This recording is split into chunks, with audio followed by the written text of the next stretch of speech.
MIT technology review Pakistan के news studio में खुशामदीद। मैं हूं आपका मेजबान GM Shah. News round up का आगाज करते हैं।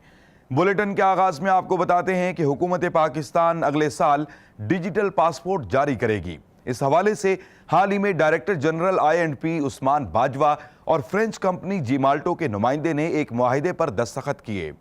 ये मुआहिदा वजीर दाखिला एहसन इकबाल की मौजूदगी में किया गया। बताया जा रहा है कि ये बायोमेट्रिक पासपोर्ट होगा और इसमें नस्ब की गई electric micro processor chip biometric मालूमात को महफूज रखेगी और इसी मालूमात की मद में पासपोर्ट होल्डर की शनाख्त की जा सकेगी। और अब आपको बताते हैं कि माहिरीन ने कुत्तों को नहलाने के लिए एक डिवाइस तैयार की है। ये पोर्टेबल है और रिवायती तरीके की निस्बत 50 गुना कम पानी इस्तेमाल करती है। माहिरीन का कहना है कि ये डिवाइस बैरूनी सतह को धोने के साथ साथ बालों की निचली सतह को भी धोती है और इसको बार्क बाथ के नाम से मंसूब किया गया है।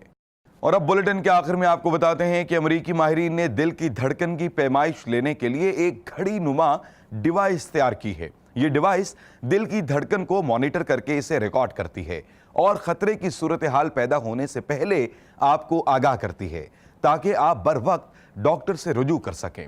इसको कार्डिया बैंड के नाम से मंसूब किया गया है।